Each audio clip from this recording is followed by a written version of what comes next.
வணக்கம் நேயர்களே, இன்றைய விவாத அரங்கம் நிகழ்ச்சியில் சந்திப்பதில் மகிழ்ச்சி. இன்றைய விவாத அரங்கத்தில் ஏற்கனவே 2-3 தினங்களுக்கு முன்னால் மகாராஷ்டிராவில் மாட்டிறைச்சிக்கு தடை விதிக்க வேண்டும் என்று சிவசேனா அமைப்பு கோரிக்கை விடுத்திருந்தது. அது மட்டுமல்லாமல் மாட்டிறைச்சி வைத்திருப்பவர்களுக்கு கடுமையான தண்டனை என்பது போன்றெல்லாம் அவர்கள் அறிவிப்பு செய்தார்கள். இந்த சூழ்நிலையில் தமிழகத்திலும் மாட்டிறைச்சி தடை செய்ய வேண்டும் என்று இந்து முன்னணியினுடைய மூத்த தலைவர், இந்து முன்னணி நிறுவனர் ராமகோபாலன் அவர்கள் கோரிக்கை விடுத்திருக்கிறார். இதை நாம் எவ்வாறு பார்க்க வேண்டும்? தமிழகத்தில் மாட்டிறைச்சியை தடை செய்வது என்பது சாத்தியமான ஒன்றா? இதை அரசு எவ்வாறு பார்க்கும்? மக்கள் எவ்வாறு எடுத்துக்கொள்வார்கள்? இந்த மாட்டிறைச்சி என்பதை மட்டும் தடை செய்ய வேண்டும், அதற்கு எதிரான ஒரு அரசியல் வேண்டும் என்கின்ற உணர்வு மட்டும் ஏன் இந்து முன்னணி மற்றும் பாரதிய ஜனதாவினர் தொடர்ந்து வலியுறுத்துகிற ஒரு விஷயமாக இருக்கிறது? இது வெறும் உணவு சார்ந்த விஷயமா, அல்லது அந்த உணவினை நுகர்கின்ற மக்கள் சார்ந்த அரசியலா? இதை நாம் எவ்வாறு பார்க்க வேண்டும்? மாட்டிறைச்சி சாப்பிடுபவர்கள் இங்கு யாராக இருக்கிறார்கள்? சிறுபான்மை மக்கள் மற்றும் இங்கு இருக்கக்கூடிய ஆதி திராவிடர்கள், அருந்ததியர்கள் பெரும்பாலும் மாட்டிறைச்சி சாப்பிடுபவர்களாக இருக்கிறார்கள். அந்த தொழிலை நம்பி வாழ்வாதாரத்தை நடத்துகிறவர்களாகவும் இருக்கிறார்கள். இந்த சூழ்நிலையில் தமிழகத்தில் மாட்டிறைச்சியை தடை செய்ய வேண்டும் என்கின்ற ஒரு கோரிக்கையை இந்து முன்னணி வைத்திருக்கிறது. இதை நாம் எவ்வாறு பார்க்க வேண்டும்? அதை ஏன் அவர்கள் தடை செய்ய வேண்டும் என்று சொல்கிறார்கள்? அதற்கான காரணங்கள் நியாயமானதா என்பது குறித்தெல்லாம் இன்று நாம் விரிவாக பேச இருக்கிறோம். இந்த விவாதத்தில் கலந்து கொண்டு பல்வேறு கருத்துக்களை எடுத்துரைப்பதற்காக இந்து மக்கள் கட்சியினுடைய மாநில பொதுச் செயலாளர் ராம ரவிக்குமார் அவர்கள் நமது அரங்கிற்கு வந்திருக்கிறார்கள். பகுஜன் சமாஜ் கட்சியினுடைய மாநில பொதுச் செயலாளர் வழக்கறிஞர் ரஜினிகாந்த் அவர்களும் அவர் சார்ந்த இயக்கம் சார்ந்த கருத்துக்களை எடுத்துரைக்க இருக்கிறார். இந்திய கம்யூனிஸ்ட் கட்சியை சேர்ந்தவரும் சமத்துவ மருத்துவர் சங்கத்தினுடைய தலைவருமாகிய டாக்டர் ரவீந்திரநாத் அவர்களும் இந்த மாட்டிறைச்சி அரசியல் குறித்து இங்கு நமது விவாத அரங்கில் எடுத்துரைக்க இருக்கிறார். மற்றும் பசு வதை தடுப்பு இயக்கத்தை சேர்ந்த கோ தர்ஷன் தள் இயக்கத்தை சேர்ந்த ரகுராம் சர்மா அவர்களும் இந்த விவாத அரங்கில் கலந்து கொண்டு அவர் தரப்பு கருத்துக்களை எடுத்துரைக்க இருக்கிறார்கள். இவர்களுடன் இணைந்துதான் இன்றைய விவாத அரங்கம் பயணிக்க இருக்கிறது. சார், உங்களிடமிருந்தே ஆரம்பிப்போம். அதாவது ஒரு உயிர் வதை எதிர்ப்பு அப்படிங்கிற ஒரு அரசியல் ஒன்று இருக்கு. அது ஒரு நிறைய பேர் பேசக்கூடிய இருக்காங்க. அது ஒரு குறிப்பிட்ட இயக்கமோ கட்சியோ இல்லை, பலர் இருப்பாங்க. அதில் எல்லா சமூகத்தை மதத்தை சேர்ந்தவங்களையுமே இந்த உயிர் வதை எதிர்ப்பு இந்த மாதிரி விஷயங்கள் கான்செப்ட்ல பேசவங்க இருப்பாங்க. ஆனால் உங்களுடைய அரசியல்ல இப்போ கோழி வதையோ ஆடு வதையோ கூட இல்லை, பர்டிகுலரா பசுவதை அப்படிங்கிற ஒரு கான்செப்ட் தான் நீங்க முன்வைக்கிறீங்க. அது ஏன் பசுவை மட்டும் வதைக்கக்கூடாது? ஏன் பசுவை மட்டும் சாப்பிடக்கூடாது? ஏன் அதுக்கு மட்டும் இவ்வளவு முக்கியத்துவம் கொடுக்குறீங்க நீங்க? நம்ம பசுவை பத்தி பல விஷயங்கள் இருக்கு. நம்ம தேசம் முழுவதும் ஒரே விஷயம் தான், காஷ்மீரில் இருந்து கன்னியாகுமரி வரைக்கும் பசுவை வணங்கக்கூடிய மக்கள் அதிகமாக இருக்கிறார்கள். அது ஒரு விஷயம் நம்ம தெரிஞ்சுக்கணும். அந்த பசு ஆகப்பட்டதை மட்டும் நம்ம ஏன் முன்னிறுத்தி அந்த விஷயத்தை மட்டும் நாங்க எல்லாருமே, அனைத்து ஒரு இந்துக்களும் சரி எல்லா தரப்பு மக்களும் சரி, ஏன் இந்த விஷயத்தை மட்டும் நம்ம சொல்லிட்டு இருக்கோம் அப்படின்னு பாத்தீங்கன்னா, பசு ஒரு தாயாகப்பட்டவள். அவள் எப்படின்னு பாத்தீங்கன்னா, தன்னுடைய குழந்தை அதனுடைய கன்றுக்கு மட்டும் இல்லாமல் இதர மனிதர்களுக்கும் பிற ஜீவராசிகளுக்கும் பால் கொடுக்கக்கூடிய ஒரு விலங்கு. ஆடு கூட தான் ஆட்டு பால் குடிக்கிறவங்களும் இருக்காங்களே. ஆட்டுப்பால் இல்ல பசுதான் பால் கொடுக்குதுன்னு கிடையாது. அத ஏன் ஆட்டுப்பால் குடிங்க? நீங்க ஏன் பசுபால் டெய்லி டீ காஃபி குடிக்கிறீங்கல்ல, அது ஏன் நான் பசுபால் குடிக்கிறீங்க? ஆட்டுப்பால் டீ கடையில போய் கேளுங்க. அதனுடைய நன்றிக்காக தான் மகாராஷ்டிரா காந்தி ஆட்டுப்பால் குடிப்பாருன்னு சொல்லுவாங்க. அதுக்காக கேட்டேன். பசுவதை தடை சட்டம் அவர் கொண்டு வரணும்னு சொன்னார். அதை செஞ்சாங்களா? இதுவும் இருக்குல்ல, அதையும் நம்ம பார்க்கணும். பசுவதை தடுப்பு சட்டம்ன்றது ஏதோ ஒரு இங்க மட்டுமோ இல்ல மகாராஷ்டிரா மட்டுமோ நம்ம நாடு முழுவதும் 1954 இந்த சட்டம் அமல்படுத்தணும் அப்படின்னு சொல்லிட்டு நேரு பீரியட்ல ஒரு பில் ஒன்னு பாஸ் பண்ணாங்க. அந்த பில் பாஸ் நேரு அதை நிறைவேற்றினால், நான் பசுவதை தடுப்பு சட்டம் நிறைவேற்றினால் நான் என்னுடைய பிரதமர் பதவியை ராஜினாமா பண்ணுவேன் அப்படின்னு சொன்னார். அப்படிப்பட்ட ஒரு பிரதமர் நம்மளுக்கு இருந்த ஒரு விஷயம். பல்வேறு தரப்பட்ட விவாதங்களும் அதுக்கு இருக்கு. அதுக்கப்புறமா ஒரு கமிட்டின்னு ஒண்ணு கொண்டு வந்தாங்க. நம்மளுக்கு தெரியும் இல்லைங்களா, நம்ம கமிட்டி, அது பில் பாஸ் பண்றது, அது ஒவ்வொன்னு ரெசல்யூஷன் அது இதுன்னு வந்துட்டு இருக்கும். இல்ல, அப்ப பசு ஒரு புனிதமா நினைக்கிறீங்க நீங்க? புனிதம் அப்படின்றத விட விஞ்ஞானபூர்வமா பல விஷயங்கள் இருக்கு. அடுத்தடுத்து வரும்போது நான் அந்த விவாதங்களை நான் வைக்கிறேன். பசுன்றது புனிதம் மட்டும் இல்லாமல் அதனுடைய பயன்கள் அப்படின்ற விஷயத்தையும் நான் சொல்றேன். நிறைய விஷயங்கள் இருக்கு சொல்லணும்னா. நிச்சயமா. ரஜினி சார், உங்கள்ட்ட முன்வைக்கிறது இப்ப அதாவது இது நாங்க இன்னொரு மதம் சார்ந்து பேசல. அவங்க என்ன சொல்றாங்க, இந்து மக்கள் நாங்க பிராணங்கள் இதிகாச நடிப்பில் இதை நாங்க ஒரு புனிதம் என்று நினைக்கிறோம், இதை நாங்க வணங்கக்கூடிய ஒரு விஷயமா பாக்குறோம். அதனால இதை வெட்டி இறைச்சி அப்படிங்கறத கான்செப்ட் எங்களால ஏற்றுக்கொள்ள முடியல அப்படிங்கிறாங்க. இதை எப்படி பாக்குறீங்க? இல்ல, கால்நடைகள்ல பசு, எருது எருமை, இப்படி எந்த வேறுபாடும் இருக்க முடியாது. அதை தெய்வமாக இவங்க வணங்குறாங்கன்னு சொன்னாக்கா அதை எல்லாருமே தெய்வமாக ஏற்றுக்கொள்ள வேண்டிய அவசியம் கிடையாது. ரைட்டுங்களா? ரெண்டாவது இன்னொன்னா, இவங்க சொல்லுகிற இந்துக்கள் என்று சொல்லுகிற இவர்களால் இந்துக்கள் என்று குறிப்பிடப்படுகிற தாழ்த்தப்பட்ட மக்கள், பெரும்பான்மையாக இருக்கிற ஒடுக்கப்பட்ட மக்கள் தன்னுடைய முக்கிய உணவுப் பொருளாக மாமிசம், மாட்டு இறைச்சியை சாப்பிட்றாங்க. அப்போ இவங்க இந்த மாட்டு இறைச்சியை வெட்டக்கூடாது, குறிப்பா இப்ப எந்த அளவுக்கு எக்ஸ்டெண்ட் பண்ணிருக்காங்கன்னா, வெறும் பசுவை மட்டும் வெட்டக்கூடாதுன்னு கிடையாது, வெள்ளையா இருக்கிற எருதையும் வெட்டக்கூடாது, வெள்ளையா இருக்கிற காலையும் சார்ந்த அரசியல் இருக்கு. ஆமா ஆமா, வெள்ளையா இருக்கிற காலையும் வெட்டக்கூடாது, கருப்பா இருக்கிற காலையை வெட்டலாம், கருப்பா இருக்கிற எருதை வெட்டலாம். அப்ப இதுல என்னன்னு பாத்தீங்கன்னு சொன்னாக்கா, ஒரு இனம் சார்ந்த அரசியல் இருக்கிறது. அதே சமயத்துல இன்னைக்கு உழைக்கும் மக்கள் மிக எளிதாக தன்னுடைய உணவை பெறுகிற ஒரு வாய்ப்பு மாட்டுக்கறியில் தான் இருக்கு. இவன் போய் 400 ரூபா 600 ரூபா கொடுத்து 1 கிலோ ஆட்டுக்கறி எடுக்க முடியாது, அல்லது மான்கறி பெரிய பெரிய பணக்காரர்கள் கோடீஸ்வரர்கள் சாப்பிட்ற மாதிரி மான்கறி சாப்பிட முடியாது. இந்த ஒடுக்கப்பட்ட மக்களுடைய உணவு உரிமையை பறிக்கிற செயல் இது. இதுல இந்த இப்ப ஒன்றும் இல்லை, மூஞ்சூர் இருக்கு, அந்த மூஞ்சூர் ஒரு ஒரு அடையாளமா சொல்றாங்க. அந்த மூஞ்சூர் ஒரு தீங்கு இழைச்சா மூஞ்சூரை அடிக்க கூடாதா? அது போய் கடிச்சிச்சுன்னு சொன்னா அது விஷம் கிடையாதா? அதே மாதிரி பாத்தீங்கன்னா, இப்போ ஒரு கழுகு இருக்கு, கழுகு இப்போ ஒரு குழந்தைய தூக்குதோ, அல்லது ஒரு கோழி குஞ்சு வளர்க்குற கோழி குஞ்சு தூக்கும் போது பருந்து அந்த கழுகை அடிச்சு விரட்டுறதோ, அல்லது அதன் மீது தாக்குதல் நடத்துறதோ இயல்பானது. இதுல எந்த விதமான புனிதமும் கற்பிக்கப்பட வேண்டிய அவசியம் கிடையாது.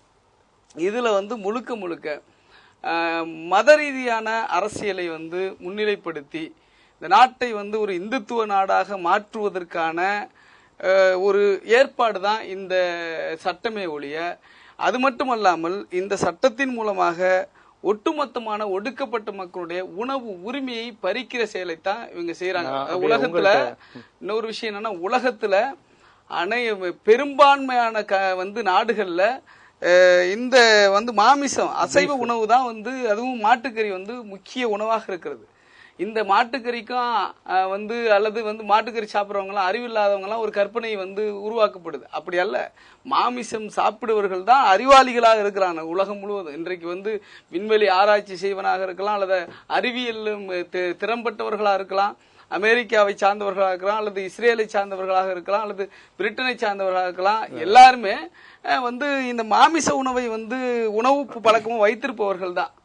ரவிக்குமார் சார், இதுல ரஜினி சார் சொல்ல இன்னொரு முக்கியமான விஷயம், இது இந்துக்களின் புனிதம் அப்படின்னு சார் சொன்னாங்க, சர்மா சார் சொன்னாங்க. அவர் என்ன சொல்றாரு, இந்துக்களின் புனிதங்கிறீங்க, இந்துக்கள்ல பெரும்பான்மையா இருக்கக்கூடிய, இப்ப தமிழ்நாட்டில எடுத்துக்கிட்டீங்கன்னா சார் சொல்ற மாதிரி ஒடுக்கப்பட்ட மக்கள்ல ஆதி திராவிடர் அந்தியில சேர்த்தாலே 1 கோடிக்கு மேல தாராளமா வருவாங்க. ஒரு 1 கோடிக்கு மேல் 6, 7 கோடி 8 கோடி மக்கள் தொகையில 1 கோடிக்கு மேல் இருக்கக்கூடியவர்கள் நமக்கு துல்லியமா தெரியுதோ இல்லையா, இருந்தாலும் பெரும்பாலும் இருக்கிறாங்க.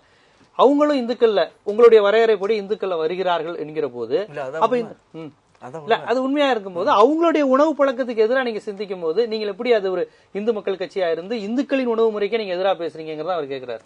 இது உணவு சார்ந்த பிரச்சனையா நான் பார்க்கல, உணர்வு சார்ந்த பிரச்சனையா நான் பாக்குறேன். அண்ணன் முதல்லயே ஒரு கார்டு போடுறாரு, நாங்கெல்லாம் இந்துக்கள் இல்லைன்னு.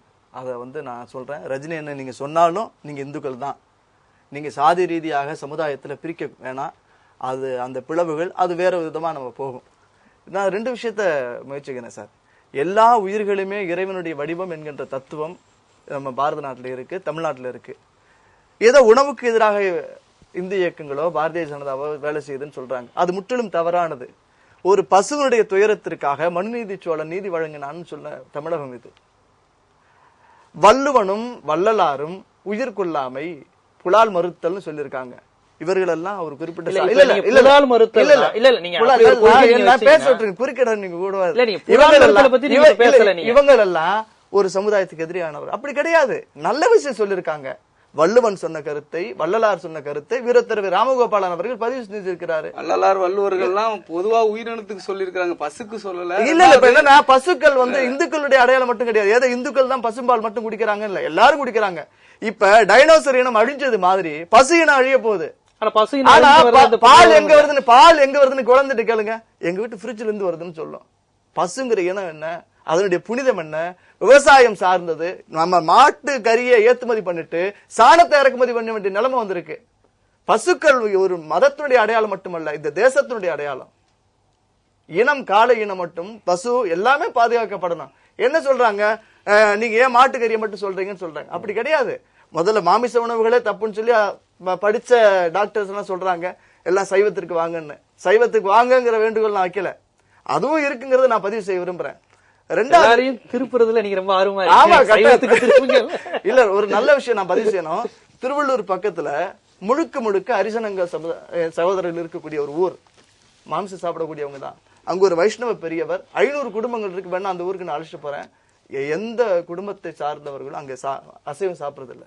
அது தனிப்பட்ட முறையில எல்லா ஒரு கிராமம் முழுக்க இவங்க அவருக்கே அசைவ உணவு பழக்கம் இல்லாம இருக்கலாம், அதோட தனிப்பட்ட பழக்க வழக்கம். பசு மட்டும் ஏன் நீங்க சாப்பிடுறத தடுக்கிறது இல்ல, ஏதோ பிஜேபி அரசாங்கம் போட்டதுனால இல்ல, ஊபி அரசாங்கம் போட்டிருக்க. ஊபி அகிலேஷ் யாதவ் பிஜேபி உறுப்பினரா, இந்து முன்னணிக்காரா, இந்து முன்னணி கட்சிக்காரா? அவங்க போட்டிருக்காங்க சார். அரசாங்கத்துல பிஜேபி இல்ல அகிலேஷ் யாதவ் அரசாங்கம் 15 நாளைக்கு முன்னாடி சொல்லிருக்கு. அப்பயே விவாதிக்கல. இன்னொரு விஷயம், இந்த நாடு இயற்கை சார்ந்தது, மாடு சார்ந்தது. எல்லா ஆடு மாடு எல்லாமே இயற்கை தான், கடவுளுடைய வடிவமும் பார்க்கிறோம்.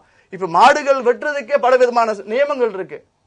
அந்த நியமங்களை மீறி பல மாடுகள் கசாப்புக்கு போகுது. கேரளாவுக்கு கசாப்புக்கு போற மாடுகளை தடுக்கணும் சொல்றோம், பசுக்களை பாதுகாக்கணும் சொல்றோம், பாதுகாக்கணும். அப்படி இல்ல, குறிப்பிட்ட உணவு, ஒரு வெண்டைக்காயை சாப்பிடாதீங்க, கத்திரிக்காயை சாப்பிடாங்க சொன்னா எந்த அளவுக்கு அது வந்து ஒரு அதிர்ச்சியா இருக்குமோ, அது மாதிரி அந்த பழக்கம் இயல்பா இருக்கிற மக்கள் மத்தியில அது வந்து எவ்வளவு பெரிய அதிர்ச்சியா இருக்கும். சகோதரர், நான் ஒரு நிமிஷம், சகோதரர் ஒரு ஊரை சொல்றாரு, நான் 1 கோடி ஊரை சொல்றேன்.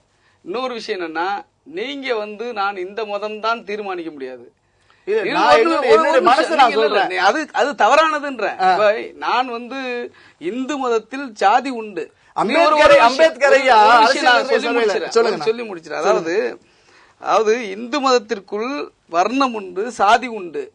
இந்து மதத்திற்கு அப்பாற்பட்டவர்கள் சாதியற்றவர்கள், அவுட்காஸ்ட். இப்ப வந்து எஸ்சி எஸ்டி மதமற்ற மாமனிதர்கள் மாதிரி இருக்காங்க. இல்ல நான் சொல்ல கேளுங்க. அதாவது எஸ்சி எஸ்டி மக்களை பொறுத்தளவுக்கு, தீண்டத்தகாதவர்களை பொறுத்தளவு அவுட்காஸ்ட். அதாவது 4 வர்ணங்கள். நீங்க மன்னிக்கணும், நீங்க தீண்டத்தகாதவங்க சொல்லி அவங்க சமுதாயத்தை பிரிக்காதீங்க. நாங்க திருக்குலத்தவர்கள் மதம் பிரிக்குது. எங்க மதம் மனிதர்களாக கூட அவர்களை தொடுவது தீட்டு என்று சொல்கிறது. அவர்கள்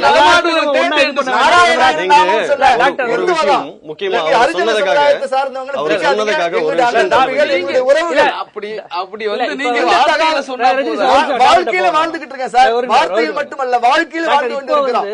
இந்த பொதுவா இவங்க வந்து இப்ப பசு மாமிசம் அப்படிங்கறது பொதுவாவே மாமிச இறைச்சி சாப்பிடாம இருக்கும் பட்சத்துல அது ஒரு நல்ல விஷயம் தான். இறைச்சி சாப்பிடாம இருக்கிறது நல்லது. அதுவும் பசுவை சாப்பிடுவதனால் பெரிய லெவல்ல நம்ம இந்தியாவினுடைய ஒரு அமைப்புக்கே ஒரு பாதிப்பு வருது. இந்த நாட்டினுடைய இயல்புக்கு ஒரு மாறான விஷயம் தான் மாட்டு இறைச்சி சாப்பிடுறதுங்கிறாரு. நீங்க ஒரு டாக்டரா இதை எப்படி பாக்குறீங்க? ஹெல்த் வைஸ் பிரச்சனை வருது இல்ல? அதாவது ஏறத்தாழ 5000 ஆண்டுகளுக்கு மேலாக இந்தியாவில் கூட பல்வேறு ஆவணங்களை பார்க்கின்ற பொழுது, அதாவது வேதங்களை எல்லாம் பார்க்கின்ற பொழுது, குறிப்பா ஆயுர்வேதத்தை பார்க்கின்ற பொழுது, சஸ்ருத சம்ஹிதாவை பார்க்கின்ற பொழுது, அந்த காலத்துல பல்வேறு நோய்களுக்கு இளம் கன்றுடைய பசுங்கன்றுடைய தசைப்பகுதி இருக்கு இல்லையா, அதை வந்து மருந்தாக பயன்படுத்தியிருக்கிறார்கள். இன்னும் சொல்ல போனா இளம் பசுங்கன்றுடைய தொடை, அதுல இருக்கக்கூடிய தசை பகுதி, அதே போல நல்ல நெய். மாமிசம் சாப்பிடாதீங்கன்னு சொல்றவங்க அவங்க அதை பயன்படுத்திருக்காங்க. ஆமா, பயன்படுத்திருக்காங்க. நீங்க மருத்துவ குணம் பத்தி இதை பத்தி கேட்டீங்க இல்லையா, அதனால இந்திரனுக்கு விருந்து படைக்கிறப்ப எதை கொடுப்பாங்கனாக்க பசுங்கன்றுடைய தொடை தான், அதான் ரொம்ப பிடிக்குமா. அதுவே ராமரும் சீதையும் வந்து பசு மாமிசம் சாப்பிட்டதாக வால்மீகி ராமாயணத்துல இருக்கு. அதே போல பசுவை வந்து கொன்ற பிறகு அது எப்படி பிரித்து கொள்ள வேண்டும், யாராருக்கு என்னென்ன பகுதியை பிரிக்க வேண்டும் சொல்லி யாகத்துக்கு கம்யூனிஸ்ட் புக் எல்லாம் கிடையாது. வந்து திவான்கள் கம்யூனிஸ்ட் கிடையாது. வேதத்தில் உள்ளது சொல்லுவோம், மனு தர்மத்தில் உள்ளது சொல்லுவோம். மனு தர்மத்திலே சொல்லப்பட்டிருக்கு. ஐயா நீங்க திசை பாத்தீங்க, யாகத்தில் கொன்ற பசு வந்து யாரெல்லாம் பங்கெடுக்கணும், அந்த தொடக்கரி யார் பயன்படுத்தணும் அப்படிங்கறத பத்திலாம் இதுல வந்து சொல்லப்பட்டிருக்கு. இதெல்லாம் வந்து எதுல சொல்லிருக்குன்னா, ஜதரேய பிராக மனம் பஞ்சிகா 7 கண்டம் 1 இதெல்லாம் வந்து கம்யூனிஸ்ட் கிடையாது. நீங்க அப்படிலாம் சொல்லி திசை திருப்பாதீங்க. அதே போல பாத்தீங்கன்னா மனு தர்மத்துல சொல்லப்படுது. மனு தர்மத்துல வந்து என்னன்னாக்க ஆமா பசுமாமிசம் சொல்லப்படுது. எப்படி சாப்பிடும் மகாபாரதத்துல சொல்லப்படுது. எந்த காப்பியத்துல பசுமாமிசத்தை பத்தி சொல்லப்படல.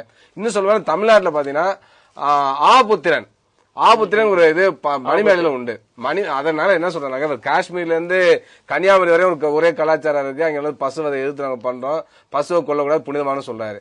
காஷ்மீர்ல இருந்து கன்னியாகுமரி வரையும் பசுவை வந்து கொண்டு இருக்கிறாங்க, இறைச்சியா பயன்படுத்திருக்காங்க. அது வந்து மணிமேலையா இருக்கு. அந்த ஆபுத்திரன் என்னன்னாக்க பிராமணர்கள் வந்து தன்னுடைய யாகத்துக்காக கொண்டு வந்த பசுக்களை வந்து கட்டி வச்சிருப்பாங்க. அப்ப வந்து ஆபுத்திரன் என்ன பண்ணி இரவா போயிட்டு அந்த பசுமாடுகளை வந்து அவுத்து விட்டுருவாரு, எங்கேயோ கொண்டு விட்டுருவாரு. அதனால பிராமணர்கள் ரொம்ப வந்து ஆபத்திரன்னு கோச்சுக்குவாங்க, வருத்தப்பட அவரை வந்து ரொம்ப திட்டுவாங்க. அது வந்து மணிமேலையில வந்திருக்கு. அதுல தமிழ்நாட்டையும் கூட இந்த மாதிரி சம்பவங்கள் நடந்திருக்கு. இந்த மாதிரி பசு உணவை வந்து இறைச்சி உணவா ஊற்றக்கூடிய பழக்கம் இருந்திருக்கிறது என்பது நீண்ட கால வரலாறு. இது வந்து நம்மளுக்கு உதாரணமா கிடைக்குது. அதுக்கடுத்து நான் என்ன சொல்ல விரும்புறேன்னாக்க, இது வந்து தோழர் ரஜினி சொன்ன மாதிரி தாழ்த்தப்பட்டவர்கள் ஒடுக்கப்பட்ட மக்களுடைய உணவு உரிமையை பறிக்கின்ற விஷயம். இன்னைக்கு வந்து ஏழை எளிய மக்களுக்கு மிக குறைவான விலையில் கிடைக்கக்கூடிய ஒரே புரோட்டீன் வந்து மாட்டு இறைச்சி தான். அப்ப அந்த உரிமையை வந்து பறிக்கிறாங்க. அப்ப இந்தியாவில் வாழக்கூடிய மக்கள்ல குறிப்பா தாய்மார்கள் வந்து 45% மேல வந்து புரதச்சத்து குறைவால் பாதிக்கப்படுறாங்க, ரத்த சோகையோட இருக்கிறாங்க. குழந்தையில 55 விழுக்காடுக்கு மேல ரத்த சோகையோட இருக்கிறாங்க.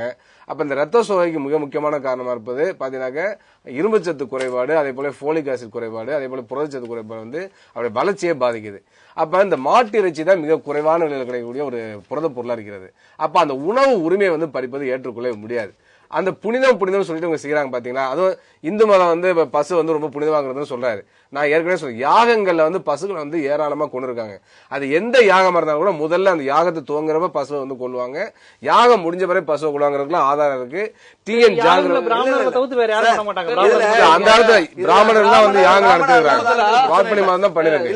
அதனால வந்து அவர்கிட்ட அப்ப வந்து சொல்லணும்னு நினைச்சேன். இப்ப நீங்க இந்த விஷயத்தை எப்படி பாக்குறீங்க? அதாவது இன்று யாரெல்லாம் மாமிசம் சாப்பிடாதீங்க பசு மாமிசம் சாப்பிட சொல்றீங்களோ அன்று அவர்கள் தான் பசு மாமிசத்துக்கு முன்னுதாரணமாக இருந்தார்கள் அப்படிங்கறத அவர் ரிக்வேதத்துல இருந்து மனுநீதியில இருந்து எடுத்தாரு. நான் அதுக்கும் சொல்றேன் பதில். சொல்றேன் அவரு அது பேர் சசுரு கிடையாது, அவர் பேர் சுஷ்ரு தான். சரி, அது உண்மை இருக்கான்னு சொல்லுங்க. அதான் பிரச்சனை. நான் ஆயுர்வேதிக் டாக்டர். அது பேர் மாம்சாச்சாரம் சொல்லுவாங்க. மாம்சாச்சாரம் சொல்லுவாங்க, சும்மா எல்லாம் கிடையாது. நானும் மாம்சாச்சாரம்னா அந்த மாமிசத்தை அது கூடிய வைத்திய முறைகள். அது வந்து இரண்டாம் தரம் தான். ஆயுர்வேதத்தை பொறுத்த வரைக்கும் இரண்டாம் தரம் தான். அது முதல் தரம் வந்து ஆயுர்வேதத்துல இந்த மூலிகைகளும் இந்த மெட்டல்ஸ் சொல்லுவாங்க, அந்த மெட்டல்ஸ் யூஸ் பண்ணி பண்ணக்கூடிய வைத்திய முறைகள்.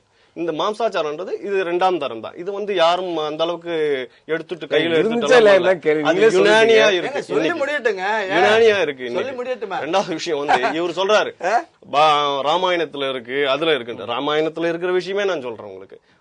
அது கௌஷிகர், அதாவது விஸ்வாமித்திரர் வந்து தன்னுடைய யாகத்தை காக்கிறதுக்காக ராமரையும் லக்ஷ்மணரையும் கூட்டிட்டு போறார். அந்த எண்ணத்துக்காக அவர் கூட்டிட்டு போறார்.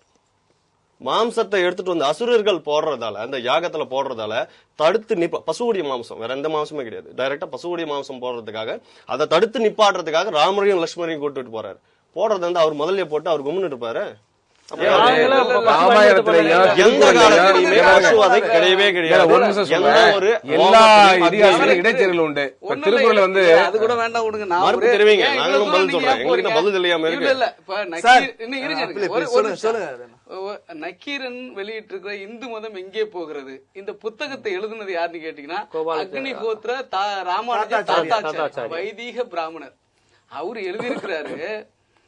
அதாவது இந்த நாட்டுல வந்து ஆரியர்கள் உள்ள வந்த பிறகு அவர்கள் இந்த நாட்டில் இருக்கிற கால்நடைகளை, குறிப்பாக வந்து மாடுகளை, பசுக்களை கொத்து கொத்தாக ஆயிரக்கணக்கில் கோமேதை யாகம் என்கிற பெயரில் தீயில் போட்டு கொன்றார்கள். அவர்கள் மாட்டுக்கறி உண்பதிலே வெறி பிடித்தவர்களா, இந்த வார்த்தையை பயன்படுத்துற, நான் பயன்படுத்தல. வைதீக பார்ப்பனர் வேதங்களை வந்து அத்துப்படி வந்து கரைத்து குடித்தவர், வேதத்தில் இருக்கிற இன்று இடுக்கு அத்தனையும் கரைச்சு குடிச்சு எழுதினவர் சொல்லி இருக்கிறாரு. பார்ப்பனர்கள் ஆரியர்கள் மாட்டுக்கறி உண்பதிலே வெறி பிடித்தவர்களாக இருந்தார்கள். அதுவும் இல்லாம மாட்டுல எந்தெந்த பாகத்தை, ஒரு நிமிஷம் நான் சொல்லி முடிச்சிருக்கேன் சகோதரர், எந்தெந்த பாகத்தை சாப்பிடணும் ருசியா இருக்குங்கிறது அவங்களுக்கு தெரியும். அதனாலதான் நூற்றுக்கணக்கான ஆயிரக்கணக்கான பசுக்களை வந்து கொன்னாங்க.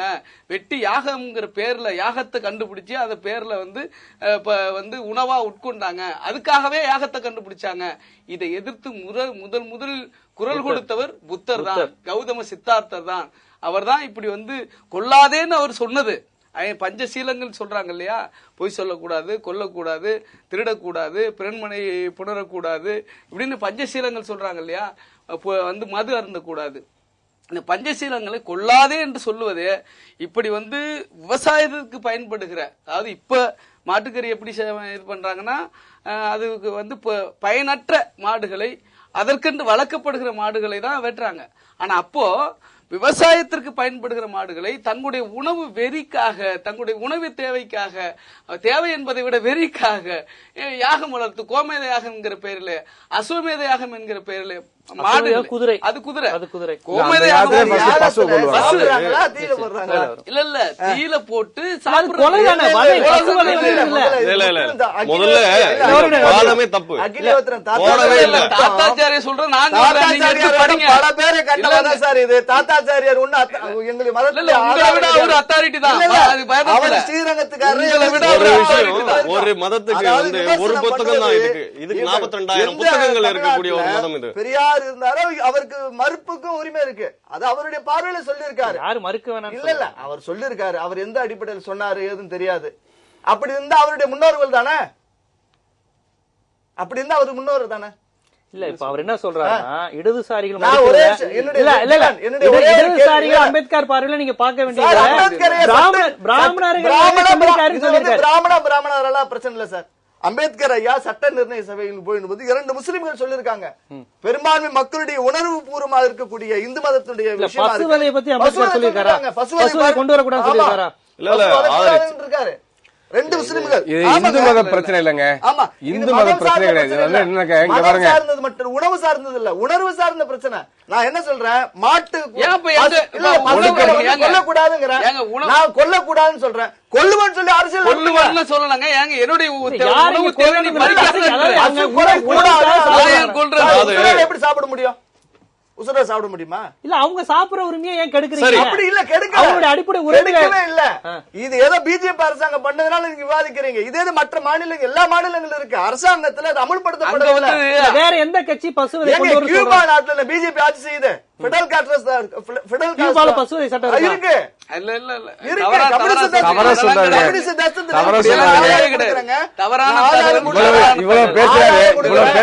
கேக்குறேன். திரு ரவிக்குமார், ராம் ரவிக்குமார் வரப்ப பார்த்தேன், அவருடைய காலனி அருமையான தோல் கிடையாது, பிளாஸ்டிக் இருக்கலாம். அதனால பார்த்த அதுக்காக மாத்தி விட போட்டு பெல்ட் போடுறது இல்லையா? இல்ல உங்க கட்சியில உங்க இயக்கத்துல யாருமே தோல் பயன்படுத்துறது இல்லையா? சரி, நீங்க பயன்படுத்த வரவேற்கத்தக்கது. ஆனா பொதுவாக வாழ்க்கைக்கு வார்த்தைக்கு சம்பந்தம் சரி, வாழ்த்துகிறேன், பாராட்டுகிறேன். ஆனா என்ன பிரச்சனைனாக்க, பல சாமியார்ல பாருங்க எல்லாம் தோல் கருவிகள் தான், தோல் பையே, அதே போல பாத்தீங்கன்னா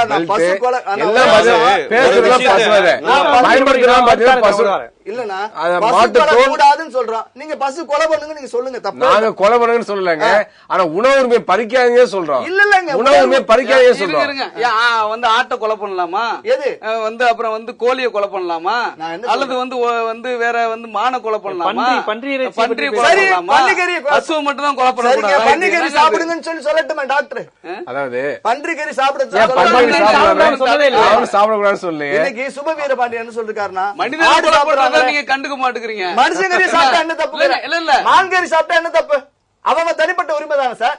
எது மானுக்கான நிலை அந்த சூழல் புளிய பாதுகாக்கிறதுக்கு சட்டம் இருக்கு, பசுவை பாதுகாக்கிறதுக்கு சட்டம் கூடாதுன்னு சொன்னா என்ன தப்பு? மனுஷனை சுபவி சொல்றாரு ஆடு சாப்பிடுறாங்க, மாடு சாப்பிட்டா என்ன தப்பு? ஆடு வலை கொண்டு வர வேண்டியதானே? பன்னி கறி கூட சாப்பிடட்டும், அவர் சொல்லட்டுமே, பன்னிக்கறி சாப்பிடுங்கன்னு சொல்லட்டுமே. சொல்ல மாட்டார். ஏன்னா முஸ்லிம்கள் எதிர்த்து இல்ல சுபவி பல மேடைகள்ல வந்து எல்லா உணவும் சொல்லல, இன்னைக்கு முகநூல்ல சொல்லல, ஒரு இது வந்து இன்னைக்கு சொல்லவே இல்ல. அதாவது பசுவை ஏன் கொல்லக்கூடாதுன்னா நீங்க பன்றியை சாப்பிடுங்கன்னு சொல்லுங்கன்னு சொன்ன அவரு வந்து அதுக்கு பன்றி எதிர்ப்பு வந்து சொல்லலையே. பன்றி யாரும் அதுவும் சாப்பிடாது உயிரினம். அவர்கள் உணவு கலாச்சாரங்க. பன்றி இப்ப கொரியால நாய்க்கறி சாப்பிடுறாங்க, இங்கேயும் பிராமணர் நாய்க்கறி சாப்பிட்டு இருக்காங்க. ஏங்க இங்கேயும் வந்து வரலாற்று ரீதியா நாய்க்கறி சாப்பிடுறாங்க. ஏன் நான் வந்து இல்லைன்னு சொல்லலையே. அதனால நாய்க்கறி பல நாடுகள்ல நாய்க்கறி சாப்பிட்டு இருக்காங்க.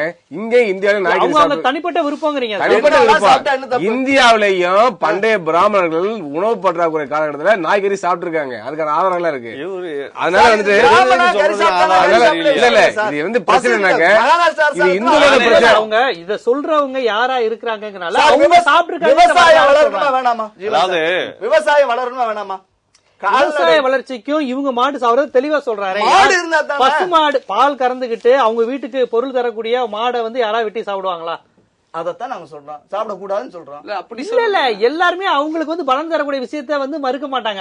அவங்க உணவுக்குன்னு இருக்கிறதா அவங்க வெட்டி இல்லையா, நான் சாப்பிடுறாங்க. என்ன சொல்றேன், உணவுக்கு அதுதான் வயதான பசுக்கள் இருக்கு அப்படின்னு தானே சொல்றாங்க. அதுவுமே நடைமுறைகள் இருக்கு, கொலை கூடங்களை கொண்டு போறாங்க. நீங்க வந்து என்ன சொல்றீங்க, கொத்து கொத்தா போறதை விட்டுட்டு இது சின்ன விஷயத்த வந்து பெருசுபடுத்துறாங்க. இதுதான் பிராமணன் சாப்பிட்டான், பிராமணன் நான் உங்கள்கிட்ட கேட்கிறேன், சாப்பிட்டு இப்ப அடிப்படை உரிமைகளை வந்து ஆர்டிகல் 19 வந்து மனிதனுக்கான உணவு உரிமை அப்படிங்கறதுலாம் வந்து என்ன சாப்பிடணும்னு அரசு தீர்மானிக்கக்கூடிய ஒரு சூழல் வந்துச்சுன்னா அது கண்டிப்பா ஒரு ஜனநாயக தன்மை இல்ல. இப்ப உங்களுக்கு மாடு பிடிக்குமா? இப்ப உங்களை மாடு சாப்பிடுன்னு சொன்னா அது எவ்வளவு ஒரு உங்களுக்கு ஒரு கொடூரமா இருக்கும். அது மாதிரி இயல்பா சாப்பிட்டு இருக்கிறவங்கள்ட்ட போய் நீங்க இனிமே அதை சாப்பிடக்கூடாதுன்னு சொன்னா அது பொருளாதாரம் சார்ந்து அவங்க சுவை சார்ந்து அது மாதிரி பல்வேறு விஷயங்கள் பாதிக்கக்கூடிய விஷயம் இல்லை. அதை ஒரு சட்டமா கொண்டு வரணும்னு சொல்றது வந்து ஒரு சர்வாதிகார தன்மையா இல்லையா? ஏற்கனவே இருக்குங்க சட்டம் தமிழ்நாட்டிலயா? நாடு ஃபுல்லா இருக்கு. அந்த சட்டம் தவறான 50லயே இருக்கு. நேரு பீரியட்லயே இது எப்படி இருக்குன்னு கேட்டீங்கன்னா, இந்த சட்டம் எப்படி இருக்குன்னு கேட்டீங்கன்னா, முதல்ல அந்த சட்டத்தை தெரிஞ்சுட்டு நம்ம விவாதம் பண்ணணும். அது என்ன சட்டம்னு கேட்டீங்கன்னா, பசுவதை தடுப்பு சட்டம் கொண்டு வரும் அப்படின்னு சொன்னாங்க. கொண்டு வர அந்த பில் பாஸ் பண்ணும்போது என்ன ஆயிடுச்சுன்னா, இவரு அந்த பில் பாஸ் பண்ணா நான் பிரதமர் பதவியில இருந்து விலகிடுவேன் அப்படின்னு.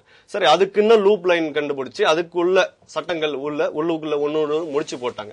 அப்படி இன்னும் சட்டங்கள் கேட்டீங்கன்னா, பசுவை நேரடியாக கொல்லக்கூடாது, பசுவதை கூடவே கூடாது. அப்படிலாம் சட்டம் இல்லைங்க. பசுவதை கூடவே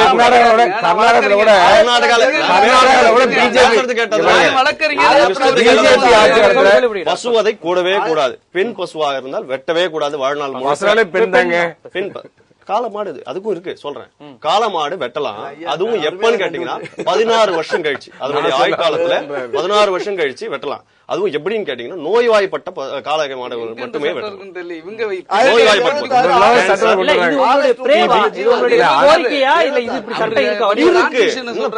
கிடையாது. நீங்க எடுத்து பாருங்க, எல்லாமே நோய்வாய்ப்பட்ட மாடுகள். அதுவும் டாக்டர் வெட்டரி டாக்டர் வந்து சர்டிபிகேட் பண்ணணும், அந்த காளை மாடுகள் எதுக்கும் உபயோகப்படாது அப்படின்னு சர்டிபிகேட் பண்ணா அதுக்கப்புறமா அந்த டாக்டர் முன்னிலையில் அந்த பசுவை கொல்லலாம். இப்ப இது வந்து இந்துக்கள் சார்ந்த பிராணங்கள் விஷயங்கள், இந்த நாடு அப்படிங்கிற மாதிரி பல்வேறு விஷயங்கள் சொன்னீங்க.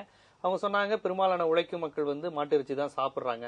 குறிப்பா இந்து மதம் நீங்க சொல்லக்கூடிய ஆதி திராவிடர்களும் அருந்ததியர்களும் அதை விரும்பி சாப்பிடக்கூடியவங்களுக்காக அவங்க எண்ணிக்கையில் அதிகமா இருக்காங்க தமிழ்நாட்டில் மட்டுமே. இந்த மாதிரியான சூழல்ல இப்ப இஸ்லாமியர்கள்ட்ட வருவோம். இஸ்லாமியர்கள் பெரும்பாலும் வந்து மாட்டு இறைச்சி சாப்பிடக்கூடியவர்களா இருக்கிறாங்க. இப்ப அது இன்னொரு மதம்ங்கிற அடிப்படையில் கிறிஸ்தவ மதத்திலையும் பசுக்கு வந்து பெரிய லெவலில் தடை கிடையாது. அப்ப இப்படி இருக்கும்போது இப்போ இந்தியாவில் வந்து கிட்டத்தட்ட ஒரு 50 விழுக்காடுக்கு இணையா மாட்டு இறைச்சி சாப்பிட்றதுக்கு எதிரானவங்க கிடையாது. ஒரு 30-40 விழுக்காடு அதை விரும்பி சாப்பிடக்கூடியவங்களா தான் இருக்கிறாங்க. இந்த நிலையில இப்படி ஒரு சட்டம் கொண்டு வரதுல வந்து இது கண்டிப்பா இதுல ஒரு மத அரசியல் பின்னாடி இருக்குங்கிறதான வெளிப்படையா தெரியுது. அது நீங்க அப்படி எடுத்துக்கிறீங்க, நீங்க எடுத்துக்கிறவங்களுடைய விதம் அப்படி இல்ல. இப்போ முஸ்லிம்ஸ் வந்து அவங்க மாட்டு இறைச்சி சாப்பிடறதுக்கு எந்த இதுவும் அவங்க மதத்துல தடை. மாட்டு இறைச்சி சாப்பிடுறவங்கள பன்னி இறைச்சி சாப்பிட்டா என்ன தப்பு? அது உயிரினம் தானே. இல்ல இப்ப அவங்க யாரும் பன்றி இறைச்சி சாப்பிடக்கூடாது போதிக்க. மாட்டு இறைச்சிக்கு வக்காலத்து வாங்கி மனுஷபுத்திரன் எடுத்து பேசுறாரு. மனுஷபுத்திரன் சொல்றது இல்ல, அவரே திமுக காரும் பாருங்க, முஸ்லீமும் பாருங்க, திடீர்னு அறிவுஜீவியும் பாருங்க. பன்றி இறைச்சி சாப்பிடுறத நீங்க ஏத்துக்கிறீங்க? யாரு நீங்க ஏத்துக்கிறீங்க? பன்றி இறைச்சி சாப்பிடுறது எங்க சாமியோட அவதாரமாவும் இருக்குங்க. அது எல்லா உயிரும் இறைவனுடைய வடிவம். இஸ்லாமியர்கள் எந்த இந்து கிறிஸ்தவர்களையோ பார்த்து நீங்கள் மாட்டு இறைச்சி சாப்பிட வேண்டும் கட்டாயப்படுத்திருக்காங்களா? அதே போல நீங்க வந்து பன்றி இறைச்சி அவங்க சாப்பிடணும் அப்படின்னு நீங்க இவ்வளவு ஆர்வம் எதிர்பார்க்கறீங்க? நான் ஆர்வப்படுத்தல. நீங்க பசு கொலைய பத்தி சொன்னா அவங்க ஏன் இப்படி இது ஆதரிச்சு பேசுறாங்கன்னு கேட்டீங்கல்ல. ஏன் இது பண்ணா என்ன தப்பு? அதான் என்னுடைய பார்வை. இல்ல இது ஹலால்னு சொல்றாங்க. அவங்க பன்றி இறைச்சி சாப்பிடக்கூடாதுன்னு அவங்க மதத்துல இருக்கிறதுல பிற மதத்தினருக்கு என்ன பாதிப்பு அதுல? ஆனா நீங்க வந்து ஒருத்தவங்க சாப்பிட்டு இருக்கிறத சாப்பிடக்கூடாதுன்னு சாப்பிட கொண்டு வரீங்க. இல்லங்க, விஷயம் என்னன்னா, நீங்க வந்து முதல்ல உடம்புக்கு ஆகாதுங்கிறது ஒரு புறம் இருந்தாலும் பசுவை வந்து தாயை போல ஏங்க ஜீவா, பாகிஸ்தான்ல முஸ்லிம்களோட பகுதி பன்றிக்கறி சாப்பிடுறாங்க. சோவியத் யூனியன்ல முஸ்லிம்கள் இருந்தாங்க, அங்க பன்றிக்கறி சாப்பிட்டாங்க. அதனால வந்து இந்தியால பன்றிக்கறி சாப்பிடுற முஸ்லீம் இருக்கதான் செய்யறாங்க. நீங்க வந்து இந்த மாதிரி பேசிட கூடாது, மத ரீதியா பிரிக்காதீங்க. ஒவ்வொருத்தருக்கும் என்ன உணவு பிடிக்கிறதோ அந்த உணவை சாப்பிடுவதற்கான உரிமை இருக்கிறது. ஒரு பக்கம் வந்து உணவு உரிமை சட்டம், உணவு பாதுகாப்பு சட்டம் கொண்டு வந்து, இன்னொரு பக்கம் வந்து பெரும்பான்மை மக்களுக்கான உணவு உரிமை பறிப்பது வந்து அநாகரிகமானது, மோசமானது, ஏதேச்ச அதிகாரமானது அது. அதனால வந்து அவர் சொல்றது வந்து பாத்தீங்கன்னா மத ரீதியாக மக்களை பிளவுபடுத்துவதற்காக அந்த உணவு கலாச்சாரத்தை பயன்படுத்துறாங்க. அதான் மையமான நான் கேக்குறேங்க. பசுவதை பேசுறாங்களே, கடந்த காலத்துல பசுக்களை வந்து பிராமணர்கள் கொண்டார்களா இல்லையா? யாகங்கள் நடத்தப்பட்டதா இல்லையா? பசு உணவு உண்டார்களா இல்லையா? இறைச்சி உண்டார்களா இல்லையா? அது நீங்க சொல்லுங்க. இல்ல இருக்கு ஆதாரம்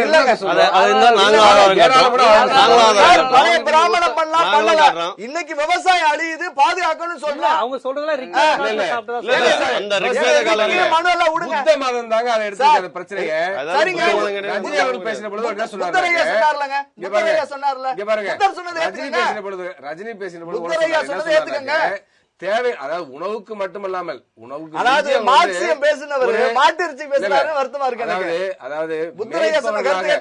ஆடு மாடு மேய்ப்ப கூட்டமா இருந்த காலகட்டத்துல பாத்தீங்கன்னா ஆடு மாடுகள் ஏராளமா இருந்தது, அவங்க பயன்படுத்தினாங்க, கொண்டாங்க, இறைச்சியா சாப்பிட்டாங்க. ஆனா அதுவே வந்து மத ரீதியான யாகங்களை மாறின பிறகு என்ன ஆச்சுனாக்க தேவையில்லாமல் போட்டு அந்த உயிரில கொன்னு வேஸ்டா வந்து எரிச்சாங்க, கொண்டாங்க.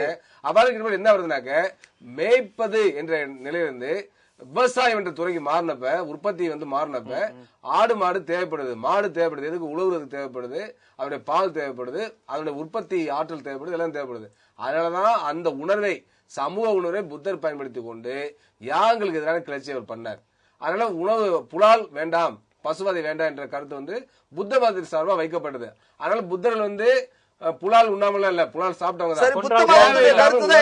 உயிரினங்களை கொல்லக்கூடாது என்பதை அவர்கள் மையமா வைத்தார்கள். நான் என்ன கேக்குறேன்னாக்க, இன்றைக்கு வந்து சாதாரண மக்கள், ஏழை மக்களுக்கு மிக குறைவான விலையில கிடைக்கக்கூடிய ஒரே புரதச்சத்தான் இதுதான் கிடைக்குது, மாட்டு இறைச்சி தான் கிடைக்குது.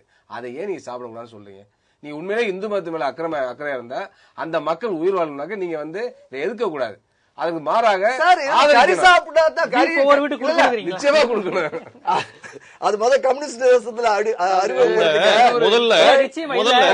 மீண்டும் ஒரு விஷயம் இல்ல, ரொம்ப அவங்க பிராமணர்கள் ஆரம்ப காலத்துல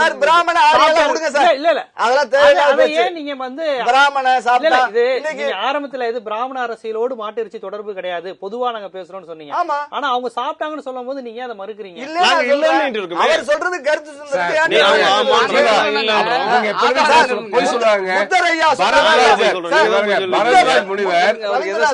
புத்தர் சொன்னார்ல, என்ன சொன்னார் புத்தர்? நான் சொல்றேன் தேவையில்லாம முன்னாடி பதிவு புத்தர் சொல்லியிருக்காரு. வேதங்களுக்காக விலங்குகள் பலியிட்டது, பசுங்கிறத விட்டுருங்க, விலங்குகள் பலியிட்டது உண்மையா? அது வேதங்கள் இருக்கா?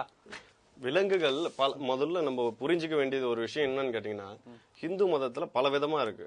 அந்த 6 மதத்துல அது வந்தது. அது பல பேருடைய பலி இருக்கு. ஆனா பசுவை யாரும் பலியிட்டதா எனக்கு தெரியல, எனக்கு தெரியல. ஆனா உண்மை ஏன்னு கேட்டீங்கன்னா அந்த பசுவை உங்களுக்கு ஒரு சிம்பிளா சொல்லணும், ஆரம்பத்திலே சொன்னேன் இல்லைங்களா, அந்த எப்படி அந்த விஸ்வாமித்திரர் தன்னுடைய யாகத்தை பூர்த்தி பண்ணணும் அப்படின்னும் போது இந்த ராமரையும் லக்ஷ்மணரையும் கூட்டு போயிட்டு அந்த அசுரர்கள் கிட்ட இருந்து தன்னை காத்துட்டு அந்த அக்னில இவங்க அஸ்வமேத யாகம்னு ஒண்ணு நடைபெற்றது. அது அது வந்து குதிரையை பலியிட்டு தான் குதிரையை அந்த ஹோம் அந்த யாகங்கள் பண்ணி இதுக்கு எதிர்ப்பா தானே புத்த மத சமண மத கிடையாது. அதாவது முதல்ல நம்ம புரிஞ்சுக்க வேண்டியது வந்து நிறைய விஷயங்கள் இருக்கு. இது வந்து இது ஒரு புக்கு கிடையாதுங்க, முதல்ல அதை தெரிஞ்சுக்கணும். இது வந்து இது குரான்னா ஒண்ணு, பைபிள்னா ஒண்ணு இல்ல. இப்ப அதத்தான் அவங்க சொல்றாங்க, இது 42,000 புக்குகள் இருக்கு, 42,000 வேதங்கள் இருக்கு. ஒரு அதத்தான் அவர் ரஜினி சாரும் டாக்டர் சாரும் அதான் சொல்றாங்க. என்ன சொல்றாங்கன்னா, பசுவை புனிதம் என்பது எப்படி இந்து மதத்தின் ஒரு பிரிவோ, பசுவை சாப்பிடுவதும் இந்த பிரிவு, அந்த பிரிவை நீங்க இந்து தானே சொல்றீங்க. அப்ப அவங்களை ஏற்றுக்கொள்ள வேண்டியது. இப்ப நீங்க பேசுவது இந்து மக்களுக்காக எதிராகவே இருக்கேங்கிறத அவங்க திருப்பி சொல்றாங்க. இந்து கரிமீன் சாப்பிடறவங்களும் இந்துக்கள் தான். இல்ல, நான் ஒரு விஷயம் உங்களுக்கு சொல்லணும். பதிவு முதல்ல இது ரொம்ப இம்பார்ட்டன்டான விஷயம். என்னன்னு கேட்டீங்கன்னா, நம்ம கோவில்லையும் தவில், இந்த மாதிரி நாதஸ்வரங்கள், இந்த மாதிரி தோல் செய்யக்கூடிய பல பொருட்கள் நம்ம பண்றோம், உபயோகப்படுத்துறோம். ஏன் கோவிலே இவங்க பயன்படுத்துறாங்களே, இந்த புலி போட்டு சான்னியாசிகள் சாமியார்கள் உட்கார்ந்துட்டு இருக்காங்க. நானே சொல்றேன், அதுக்கு பதில் சொல்றேன். நானே சொல்லி உங்களுக்கு பதில் சொல்றேன். ஏன்னு கேட்டீங்கன்னா, அது இறந்த பிறகுதான், அது இயற்கையாகவே அந்த விலங்கு இறந்த பிறகுதான் அதனுடைய அனுமதி பெற்று அதுக்குன்னு மாட்டுடைய தோலை உரிச்சதுக்காக அதனுடைய தோலை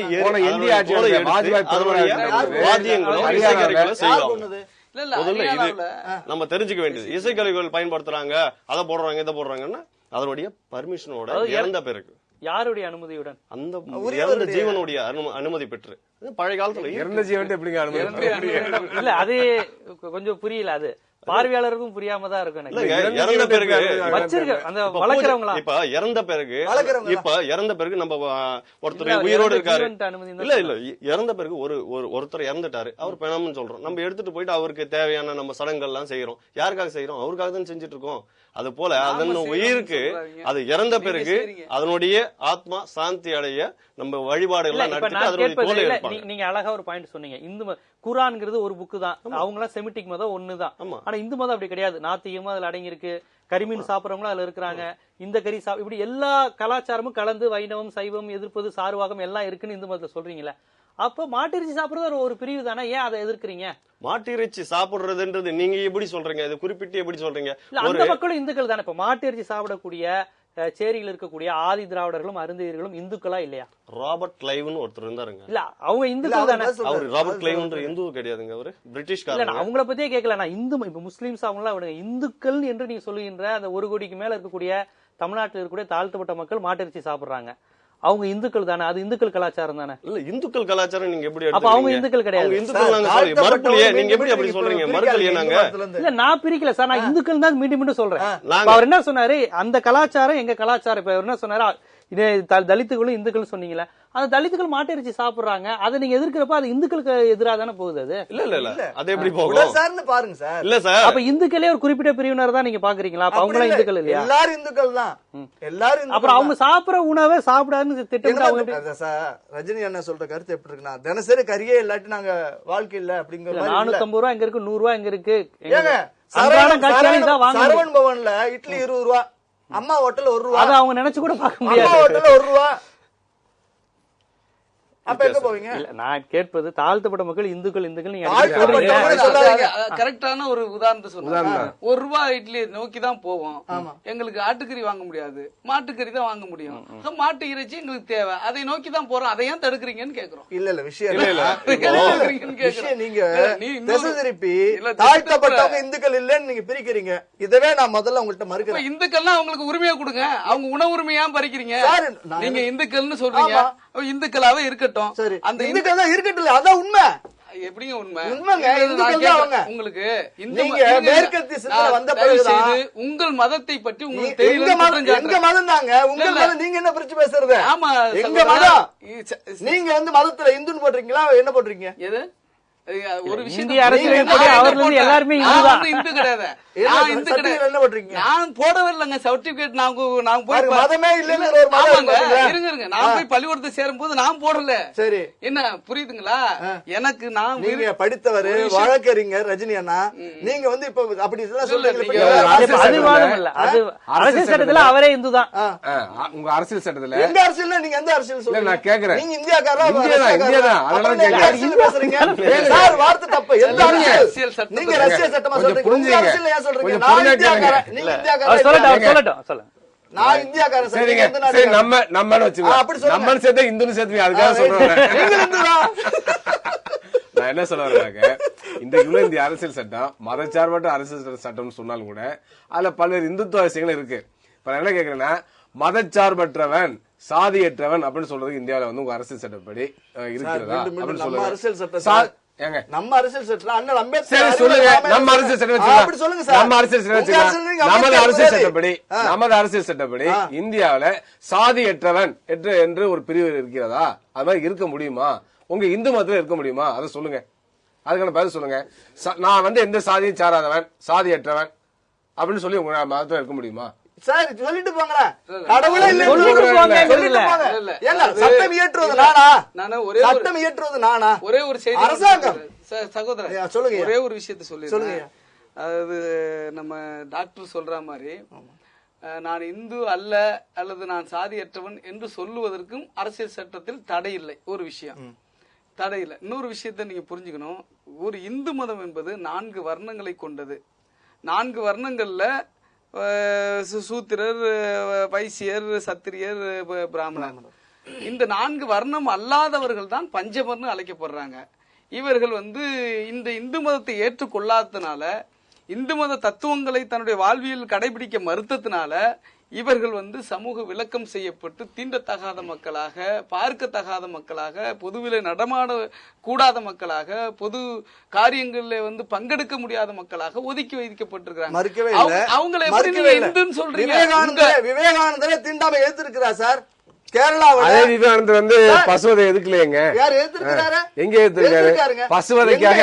நீங்க எதிர்க்கலன்னு என்ன சொல்றீங்க? பசுவதைக்காக விவேகானந்தர் அவர்கள் தீண்டாமையை கேரளாவுல அந்த ஒரு தீண்டாமை எதிர்க்கலன்னு சொல்லல. தீண்டாமை எதிர்த்திருக்கிறார். பாருங்க, அதாவது அண்ணல் அம்பேத்கர் எதிர்த்திருக்கிறார். கோசாலை அமைக்கணும்னு சொல்லிட்டு நிதி கேட்டு விவேகானந்தர் போறவங்கள்ட்ட தமிழ்நாடு அரசாங்கம் அவங்களை சாடி பசுமடங்களை வச்சு காந்தி கூட தீண்டாமை எதிர்த்ததா சொன்னாரு. காந்தியோட நோக்கம் வர்ணாசிரம தர்மத்தை காப்பாற்ற வேண்டும். ஒரு விஷயம் என்ன பதில் செய்யணும், அம்பேத்கர் இருந்து தீண்டத்தகாத மக்களை வந்து தன்னுடைய கூடாரத்திற்குள் காப்பாற்ற வேண்டும் என்பதற்காக காந்தி தீண்டாமை எதிர்ப்பு வந்து முன்னணின்னு சொல்லி என்கின்ற பெயர் அது வந்து சாதிக்கு எதிரானது கிடையாது. இல்ல ஒரு நான் இதுல கேக்குறதுல ஏன் வந்து இந்து முன்னணி போன்ற அமைப்புகள் வந்து இந்த பசுவதை, ஏன்னா அவங்க வந்து ஒட்டுமொத்தமா சைவம் தான் உயர்வு அப்படிங்கிற ஒரு சிந்தனை இருந்தாலுமே ஏன் திட்டமிட்டு பசுவதை மட்டும் அவங்க அரசியல் எடுக்கிறாங்க? அந்த அரசியல் என்ன இது வந்து எடுக்க வேண்டிய அவசியம் என்ன? உணர்வு பூர்வமாக மக்களை வந்து திரட்டி ஒரு இந்துத்துவ அரசியலை உருவாக்க வேண்டும், இந்து மக்களை வந்து அணிதிரட்ட வேண்டும் நோக்கத்தோட அவங்க பண்றாங்க. ஆனா இந்த விஷயத்துல வந்து அவங்க அந்நியப்பட்டு தான் போவாங்க. இந்து முன்னணி வந்து என்று சொல்வதை விட ஒரு பார்ப்பனிய முன்னணி வச்சுக்கலாம். அதனால வந்து இல்ல அப்படின்னா கம்யூனிஸ்ட் காட்டு மிராண்டிகள் இல்ல நான் என்ன சொல்றேன், இந்த விஷயத்துல சொல்றேன், உங்களை பிராமணர் சொல்லல, இந்த விஷயத்துல சொல்றேங்க, நான் இந்த விஷயத்துல சொல்றேங்க. ஏன் சொல்றேன், இந்த உணவு உரிமை படுத்துறது, இந்த உணவு உரிமை என்பது தாழ்த்தப்பட்டவர்களும் இந்துக்கள் தான், பிற்படுத்தப்பட்டவர்கள் இந்துக்கள் தான், ஒடுக்கப்பட்ட மக்களும் இந்துக்கள் தான். இந்த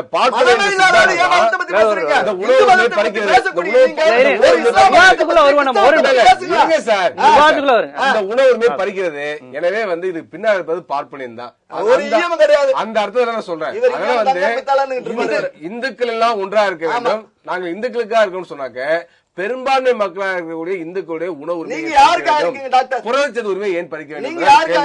அப்ப யாருக்கான முன்னணிங்கிறது இது வந்து பொதுவான எல்லா இந்துக்களுக்கான முன்னணியா? அப்ப நான் சொல்றேன், அப்ப நீங்க வந்து எல்லா இந்துக்களுக்கான ஒரு அமைப்பு என்று சொன்னா நீங்க வந்து தாழ்த்தப்பட்ட பிற்படுத்தப்பட்ட மக்களுடைய உணவு உரிமையிலே பறிக்காதீங்க, அதுல தலையிடாதீங்க. அவங்களுக்கு என்ன சாப்பிடட்டும். அதே கருத்து.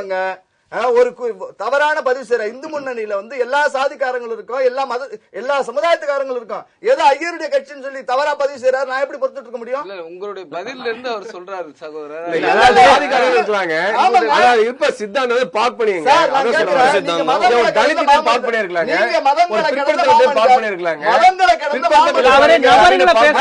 நபர்களை வச்சு சொல்ல, நீங்க என்ன சமூகமா இருந்தாலும் பார்ப்பனியம் சொல்றாரு. இல்ல அவர் தனிநபர் சிறப்பின் அடிப்படையில் சொல்ல, கருத்து எப்படி செயல்படுறாங்க. நீங்க ஒரு முஸ்லிம பேசுங்க, பேசுங்க,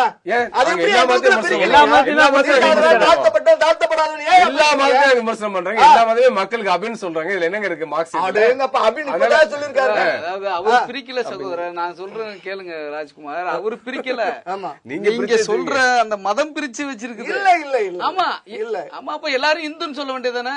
எல்லாரும் இல்ல இல்ல ஏன் அப்புறம் ஒருத்தனை வந்து செட்டியார்ன்றீங்க, ஒருத்தனை வந்து பறையன்றீங்க, இன்னொருத்தனை வன்னியர் அம்பேத்கர் அவர்கள் ஏன் சொல்றீங்க? சாதியினுடைய தொகுப்புத்தானே இந்துங்கிறது. சாதிகள் ஒரு விதம் இல்லங்க, சாதியை நான் சொல்றேன். ஒரு வந்து முஸ்லிம்ல ஜாதி இல்லையா? முஸ்லிம் வர்றாரு, உங்க 60 ஜாதி இருக்கு சார். ஒரு கிறிஸ்தவத்துல ஜாதி இல்லையா? எல்லாம் இந்து மதத்துல இருந்து போனது. ரொம்ப சந்தோஷம். ஒரு நல்ல பதிவு பண்ணிட்டாரு. இந்து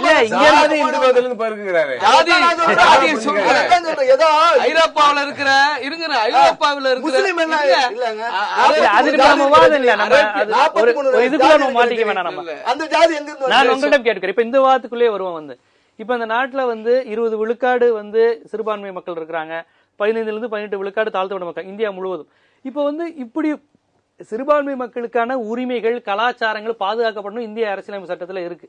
இந்த சூழ்நிலையில அவங்களுடைய அடிப்படையாக சாப்பிடுறது கூட நீங்க இந்த உணவு சாப்பிட்டா உங்களுக்கு வந்து கைது, நீங்க வந்து சட்டம், நீங்க வந்து நாங்க உங்களுக்கு வந்து கைது செய்வோம் அப்படிங்கிற மாதிரியான விஷயங்கள்லாம் வருதுங்கிறது நாட்டுல ஒரு குறிப்பிட்ட பகுதி மக்களை மதத்தின் பேரால் அச்சுறுத்தக்கூடிய ஒரு விஷயம் தானே. அவங்களுடைய உணவு பழக்கத்தை போய் சாப்பிடாதுன்னு ஒரு சட்டமா போடுறதுங்கிறது. இப்போ இது உணவு பழக்கம் இந்த மாதிரி விஷயங்கள்லாம் இது கிடையாது. இது வந்து கேட்டீங்கன்னா மாட்டு சாப்பிடாதுங்கிறது உணவு பழக்கம் தொடர்பு இல்ல. அதையும் சொல்றேன். அது இந்த பசுக்களுக்கு நம்ம செய்யக்கூடிய ஒரு நன்றி கடன். ஏன்னா இந்த நாடு வந்து விவசாய நாடு, விவசாயத்தை நம்பி இருக்கு. விவசாயத்தை நம்பி இருக்கு. கழுத பால் விடுங்க, நாய் பால் விடுங்க,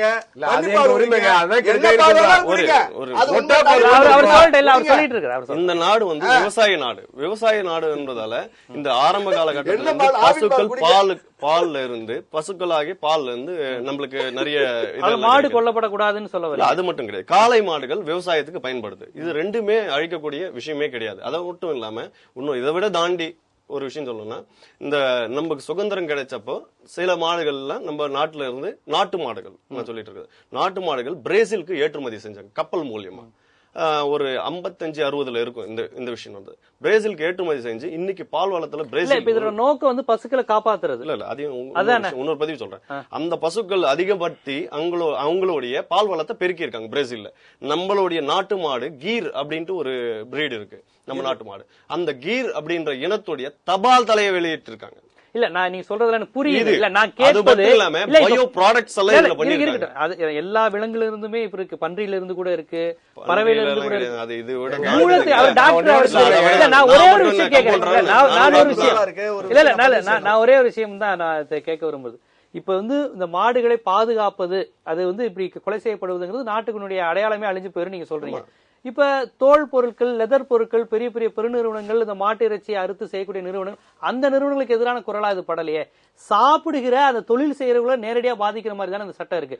மாட்டு இறைச்சி விக்கிறவங்க, மாட்டு இறைச்சி சாப்பிடுறவங்க நாங்க கைது செய்வோம், இந்த சட்டம் மூலமா அவங்களை தண்டிப்போம்னா, அப்ப இவங்க சொல்றது முழுக்க பெரும்பாலும் ஏழைகளா இருக்கிறாங்க, பெரும்பாலும் அந்த முஸ்லிம்ஸா அல்லது தோழர் சொல்ற மாதிரி தலித்துகளா இருக்கிறாங்க. அப்ப ஒரு குறிப்பிட்ட சாதி பொருளாதார நிலையில் கீழ் உள்ளவர்களை குறிவைத்துதான் இந்த சட்டம் வந்து செயல்படுத்தப்படுது. இது பெரும்பாலும் சாப்பிடுங்க வேணாம்னு சொல்லல. நான் சொன்ன மாதிரி ஆரம்பத்திலேயே சொன்னேன் இல்லீங்களா, உங்களுக்கு பசுக்கள் கொல்லக்கூடாது, காளை மாடுகள் இவங்களுக்கு எதிரான ஒரு அரசு 16 வயசுக்கு உட்பட்ட காளை மாடுகள் கொல்லக்கூடாது, நோய்வாய்ப்பட்ட காளை மாடுகள் மட்டும் கொல்லலாம். அதுவும் டாக்டர் நோய்வாய்ப்பட்ட அதான் சாப்பிடணும்னு சொல்லிருக்கங்க. அதான் கேஸ் போட போறோம் நாங்க. இப்போ நாங்க சட்டத்துல இருக்குன்னு சும்மா கதை பேசி சாப்பிடுறவர்களை கேவலப்படுத்துறது அதுதாங்க இருக்கு.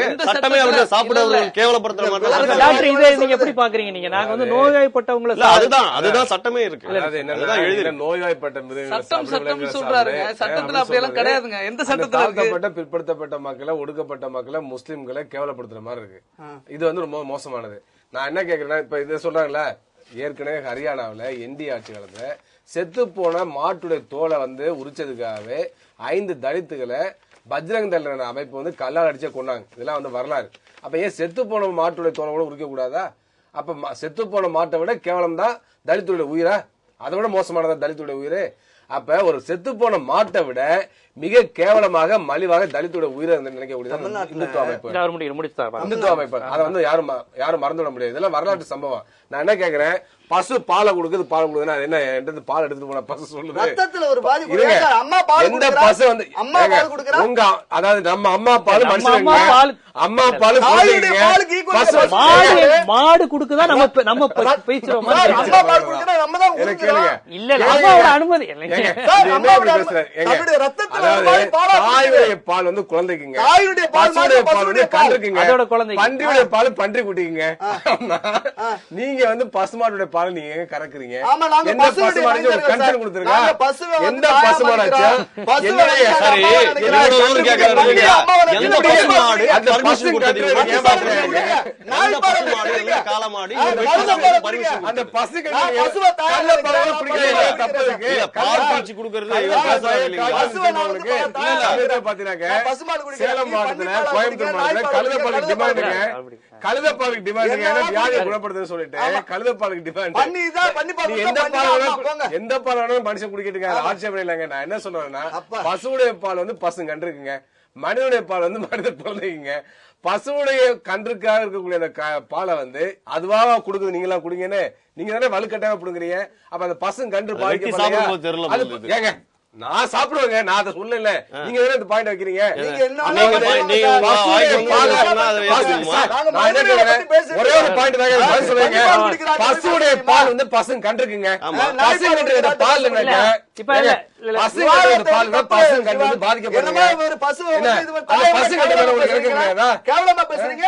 பசு கன்று மேல உங்களுக்கு இறக்க முடியாதா? ரவிக்குமார் சார். ஏமாத்தலாமா? இவன் பசுவோட அம்மா பால் நீங்க எடுத்து அம்மா பசுவோட பால் கொடுக்கறானா? கொடுக்கலாமாங்க? அந்த குழந்தை ஒண்ணு அம்மாட்ட அப்ளிகேஷன் போட வேண்டிய அவசியம் இல்ல. அவனுடைய தாயினுடைய மார்பகத்துல குழந்தை அவர் என்ன சொல்றாரு? பசு அவர் உயர்வா நினைக்கிற பசுவுக்கும் அந்த கன்றுக்குள்ள தாய்ப்பாசத்தை நம்ம ஏன் பகிர்ந்துக்கிறோம் கேக்குறாரு. கிண்டல் என்ன தெரியுமா? நாங்க வந்து குழந்தை அம்மாவுக்கு பால் குடுக்கறா அப்படின்னா பசுவுக்கு நீங்க பிறந்தீங்க, நாங்க பசுவுக்கு தாயா பிறந்தோம். அப்படி அவர் சொல்லல, அப்படியா? அப்படிதான் அர்த்தம். அப்படியே அந்த சொல்லுங்க. கன்றுக்குட்டிக்கு தானே முழு ரைட்ஸ் இருந்து நம்ம யார் எடுக்கிறோம் இல்ல, கேக்குறாரு. இல்ல, இல்ல, இல்ல. கண்டுபிடிச்சா விஷயம் rights அப்படி இல்ல. இருக்கு. இந்த கம்யூனிஸ்ட் அந்த ரொம்ப rights அறிவு படிக்கலாமா? ஏன்னா காலையில அரைக்கல அறிவு, மதிய அறிவு சாப்பிடுற ஆளுங்க. நான் என்ன சொல்றேன், பசு வந்து என்ன தாயின்னு மேல நான் பாக்குறேன். அவர் பன்னியை பார்த்தாருன்னா பன்னி பால் குடிக்கட்டும், கழுதையை பார்த்தாருன்னா கழுதை பால் குடிக்கட்டும், நாய் பால் கூட குடிக்கட்டும். தப்பு என்னங்க இருக்கு? தாராளம் விருப்பப்பட்டவங்க குடிக்கட்டும். தாராளம் குடிங்க. கம்யூனிஸ்ட்காரங்களா என்னுடைய கழுதை பால் point குடிங்க. என்னன்னா, பன்னி ஒரு பால் விஷயம். பண்ணி குடிக்கீங்க. நான் வந்து பசுமாட்டு பால் பசு பசுமாடு கன்றுக்குங்க, அதோட பாதுகாக்கப்படணும். கன்றுக்குங்க. அதே ஜல்லிக்கட்டு பாயிண்ட். காளைகள் பாதுகாக்கப்படணுங்கிறதுக்காக தமிழ்நாட்டுல ஜல்லிக்கட்டு தடை இருக்கு. அந்த காளை இனங்கள் அழிந்து விடக் கூடாதுங்கிறதுக்காக கோயம்புத்தூர்ல ஒரு நண்பர் வெள்ளியங்கிரி கோசாலைன்னு வச்சு அந்த இனத்தை பாதுகாக்கிறதுக்காக 250 காளைகள் நாங்க பாதுகாத்துட்டு இருக்கோம். ஆக்கப்பூர்வமான வேலையை நாங்க இல்ல, பார்த்துட்டு இருக்கோம். இதுக்கும் தொடர்பான விவாதம் கிடையாது. இப்ப உங்க ஜல்லிக்கட்டு காளையெல்லாம் வெட்டணும் இப்ப அவங்க ஒன்றும் பேசல. இல்ல இல்ல காளை இனத்துடைய ஒரு அங்கமா நான் பாக்குறேன். அதை நாங்க பாதுகாக்கிறோம். இப்ப ஆனா கம்யூனிஸ்ட் இல்ல, மாட்டு இறைச்சி சாப்பிடக்கூடிய இல்ல ஒரு கம்யூனிஸ்ட்ல இருக்கக்கூடிய அந்த மாநிலங்கள்ல அது அதிகம் மாட்டு இறைச்சி அதை தடுக்கணும்னு சொல்றான். பசுக்களை கூடாதுன்னு நான் சொல்றேன். பசுவதை தடுத்து வரணும்னு நான் சொல்றேன். ஒரு இது விஷயம் தப்பு. தோழர் ஜீவன் தோழர், நான் ஒரு விஷயத்த சொல்லிடுறேன். நேரம் ஆயிடுச்சு. அதாவது இவர்கள் தெய்வ புனிதம் வந்து கற்பிக்கப்படுகிற பொருட்கள் எதுவுமே இங்க தப்பிக்கல. காக்கையை கூட, நாயை கூட, பைரவர் அப்படின்னு சொல்லி நாயை பன்றி கூட, கூட ஒரு பன்றி வாமன வாமன அவதாரம். அந்த அவதாரம், ஆமையை கூட, எல்லாத்தையும் வந்து கடவுள் இறைவனுடைய வடிவம். எல்லாத்தையும் கடவுளா வந்து இவங்க உருவகப்படுத்தி வச்சிருக்கிறாங்க. அதற்காக வந்து இங்க யாரும் அப்படி சொன்னாக்கா எதுவுமே வந்து மனிதன் வந்து உணவா உட்கொள்ள முடியாது. இங்க ஒரு மனிதன் என்பவன் அறிவியல் பூர்வமாக அனைத்துண்ணின்னு வகைப்படுத்தப்பட்டிருக்கிறான் அறிவியல்ல. அதாவது தாவர உண்ணி எது, அதாவது காய்கறிகளை வந்து தாவர உண்ணி எது, விலங்கு உண்ணி எது, ரெண்டுத்தையுமே உண்ணுகிற விலங்குகள் எது. அப்ப மனிதன் அனைத்தையும் உண்ணுகிற ஒரு விலங்கு என்று அறிவியல் வகைப்படுத்தியிருக்கு. அந்த அறிவியலுக்கு முரணாக இவர்கள் செயல்படுகிறார்கள் என்று நான் குற்றம் சாட்டுகிறேன். இரண்டாவது, இந்த இந்த இறைச்சியை வந்து தடைபடுவதனால ஒரு மிகப்பெரிய வியாபாரமே இங்க தடைப்படுது. அதாவது பிரேசிலுக்கு அடுத்து உலக அளவுல அதிகமாக மாட்டு இறைச்சியை ஏற்றுமதி செய்கிற ஒரு நாடு இந்திய நாடு. இது மத்திய அரசாங்கத்தினுடைய கொள்கை, பொருளாதாரம் பாதிக்கப்படும். உங்களுடைய நிறைவு கருத்து? அதாவது மாடுகளை வெட்டி கரிய வெளியில அனுப்பிச்சுட்டு விவசாயத்திற்காக சாணத்தை இறக்குமதி பண்ண வேண்டிய நிலைமை இருக்கு. இந்த நாடு விவசாயம் சார்ந்தது, விலங்கினங்கள் சார்ந்தது, பசு இனம் சார்ந்தது. ஆகவே இந்த நாட்டினுடைய விவசாயம் மேம்பட்டா பொருளாதாரம் மேம்படும், பசு இனங்கள் பாதுகாக்கப்பட வேண்டும், தடை சட்டம் இயற்றப்பட வேண்டும். நிறைவு கருத்து சொல்லுங்க. பசுவில இருந்து கிட்டத்தட்ட வந்து 650க்கு மேற்பட்ட பயோ ப்ராடக்ட் தயாரிக்கலாம். அதனுடைய சாணம், அவர் சொன்ன மாதிரி சாணத்துல இருந்து எடுத்தாவே நம்ம நாட்டுடைய எரிவாயு பற்றாக்குறை கிட்டத்தட்ட 40% மேல நம்ம குறைச்சிடலாம். கடைசி எதுவுமே பயன்படாத பசுவும் கிடையாது, பயன்படாத காளையும் கிடையாது. அதனுடைய சாணம் எடுத்து அதனுடைய கோமியம் கிடைக்கும். வாழ்நாள் முழுக்க கிடைக்கும். நம்ம வயிற்றிலே மீத்தேன் இருக்கு. அதனுடைய எல்லாமே நம்மளுக்கு கிடைக்கும். அதனுடைய மொத்தத்தையுமே உபயோகப்படுத்தி அதனுடைய ப்ராடக்ட்ஸ் எல்லாம் தயாரிச்சு நிறைய சோப்பு இருக்கு, ஷாம்பு இருக்கு. நான் அதான் உபயோகப்படுத்துறேன். அந்த சோப்பு, ஷாம்பு, அவங்க என்ன சொல்றாங்க, அந்த மாதிரி பயன்பாடோட சேர்த்து உணவு பயன்பாடு இருக்கு. உணவு பயன்பாடு கிடையாதுங்க. அது முதல்ல உணவுக்கே கிடையாது. அது வந்து உங்களுடைய நிறைவு சொன்ன மாதிரி தாங்க. பசுல பல்வேறு பயன்பாடு இருக்குங்க. அதோடைய சத்து வந்து புரதச்சத்து வந்து ரொம்ப உடம்புக்கு நல்லதுங்க. அதனால அதை பயன்படுத்தலாங்க, தவறு கிடையாதுங்க. அதை விரும்பி சாப்பிடுறோம், விரும்பிட்டு சாப்பிடட்டுங்க. நீங்க பசுவை வந்து பாதுகாக்கணும்னு சொல்றீங்களே, அந்த பசு மாடு சமேத பசு கன்றுக்குட்டியோட போடுதுங்க. அந்த பசு கன்றுக்குட்டியோட பாலை பறிக்கிறது வந்து பசு வந்து துன்புறுத்துற மாதிரி தாங்க. அதை நீங்க செய்யலாமாங்க? அதை யோசிச்சு பாருங்க. அந்த பாலுக்குள்ள, அந்த பசு கன்றுக்குட்டிக்குள்ள பாலை வந்து நீங்க பறித்து பால், டீ எல்லாம் சாப்பிடுறீங்களா? அது சரியாங்க? அப்பெல்லாம் யோசிச்சு பாருங்க. அது சரினா எதுவும் சரிதாங்க. இன்றைய விவாத அரங்கம் நிகழ்ச்சியை பொறுத்தவரை பசுவதை தடுப்பு சட்டம் இந்தியாவில் இயற்றப்பட வேண்டும் அல்லது கண்டிப்பாக நடைமுறைப்படுத்த வேண்டும் என்று சொல்பவர்களுடைய நோக்கம் என்ன? பசு ஏன் புனிதப்படுத்தப்படுகிறது? பசுவினால் என்னென்ன பயன்கள் இருக்கிறது? பசுவை அழிப்பதனால் பயன் இருக்கிறதா? அல்லது பசுவை உணவிற்காக பயன்படுத்துவதால் என்ன ஆகிவிடப் போகிறது? அது மட்டும் இல்லாமல் பசுவை வேறு விதமாக பயன்படுத்தும் போது இவர்கள் குரல் கொடுக்கிறார்களா? பசுவை ஏன் இவர்கள் ஒரு தரப்பு எதிர்க்கிறார்கள், ஒரு தரப்பு பசுவதை தடுப்பு சட்டம் வந்தே ஆக வேண்டும், ஒருத்தர் அதை கடுமையாக எதிர்க்கிறார்கள் போன்ற ஒரு விரிவான தரவுகளுடன் எதிர்த்தரப்பாக இருக்கட்டும், அதை ஆதரிப்பவர்களாக இருக்கட்டும், அதிக தரவுகளுடன் விளக்கங்களுடன் இங்கு விவாதித்தார்கள் என்றே நாம் சொல்ல வேண்டும். இந்த விவாத அரங்கில் கலந்து கொண்டு பல்வேறு கருத்துக்களை எடுத்துரைத்த இந்து மக்கள் கட்சியினுடைய மாநில பொதுச் செயலாளர் ராம ரவிக்குமார் அவர்களுக்கும், பகுஜன் சமாஜ் கட்சியினுடைய மாநில பொதுச் செயலாளர் வழக்கறிஞர் ரஜினிகாந்த் அவர்களுக்கும், சமூக சமத்துவ டாக்டர் சங்கத்தினுடைய மாநில பொதுச் செயலாளரும் கம்யூனிஸ்ட் கட்சியை சேர்ந்த டாக்டர் ரவீந்திரநாத் அவர்களுக்கும், மற்றும் பசு பாதுகாப்பு இயக்கத்தை சேர்ந்த கோ தர்ஷன் தள் இயக்கத்தை சேர்ந்த ரகுராம் சர்மா அவர்களுக்கும் எங்களுடைய விவாத அரங்கம் நன்றியை தெரிவித்துக் கொள்கிறது. மீண்டும் விவாத அரங்கம் நிகழ்ச்சியில் சந்திக்கும் வரை உங்களிடமிருந்து விடைபெறுவது ஜீவசகாப்தன்.